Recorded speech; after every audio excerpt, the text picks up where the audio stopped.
ஒரு 7 தடவை இது வரைக்கும் இந்த கேஸினுடைய ஹியரிங் வரும்பொழுதுலாம் 7 தடவை இப்போ கொடுக்குறேன், அப்போ கொடுக்குறேன், இவ்வளோ கொடுக்குறேன், அவ்வளோ கொடுக்குறேன் தாண்டி தாண்டி தாண்டி தாண்டி வந்துகிட்டே இருக்காரு. அப்படி தான் அவருடைய அதுக்கப்புறம் வந்த படங்கள் ஏறக்குறைய இதில் மெட்ராஸில் ஆரம்பிச்சு பல படங்கள், பல ஹிட்டுகள் இதுலையும் அதையும் நீங்கள் பார்க்கணும். அதெல்லாம் தாண்டி வருது.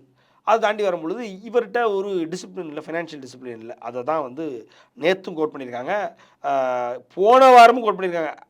ஆக்சுவலாக பார்த்தீங்க அப்படின்னா 12/12ன்றது சூப்பர் ஸ்டாருடைய பிறந்த நாள், அதனால் வா வாத்தியார்ன்ற படம் எம்ஜிஆர் அவருடைய ஒரு ஒரு சாயலில் வருது. அது தேவையில்லாத ஒரு கொஷினை உருவாக்கும், கிளாஷை உருவாக்கும். ஏன்னா சூப்பர் ஸ்டார் ரஜினிகாந்த் அவர்களுக்கும் எம்ஜிஆர் அவர்களுக்கும் பார்த்திங்க அப்படின்னா ஒரு கிளாஷ் இருந்ததாக நம்பப்பட்டு மக்களால் நம்பப்பட்டு அறியப்பட்டு அது ஒரு பேச்சு டிஸ்கஷன் இருந்துக்கிட்டே இருக்கும். அது இல்லாமல் டிஎம்கே பீரியட் வேறு, ஏடிஎம்கே பேஸ் பண்ணி ஒரு படம் வருது, அது சூப்பர் ஸ்டார் ரஜினிகாந்த் அவர்களுடைய ஒரு பிறந்தநாள் தேதியில் வருது. அதே நேரத்தில் அவர் படம்னா ஆட்டோமேட்டிக்காக ரீரிலீஸ் எப்போவுமே இருக்கும் அப்படின்றதெல்லாம் எல்லாருக்கும் தெரியும். அதே நேரத்தில் அந்த நேரத்தில் உங்களால் ஒரு ஒரு ஒரு ஒரு கம்ப்ளீட் அட்டென்ஷன் எடுக்க முடியாது அப்படின்றதுனால அந்த படம் 5ஆம் தேதி வரதா இருந்தது. 5ஆம் தேதி இந்த படம் தள்ளி போனதுக்கு காரணமே இந்த ஹியரிங் அப்பவும் வருது. அப்பவும் வரும்பொழுதும் ஞானவேல்ராஜ் அவர்கள் என்ன சொல்கிறாருன்னா, நான் ஒரு 3,75,00,000 இப்போ என்கிட்ட கேஷாக இருக்குது, நான் கொடுத்துட்றேன்.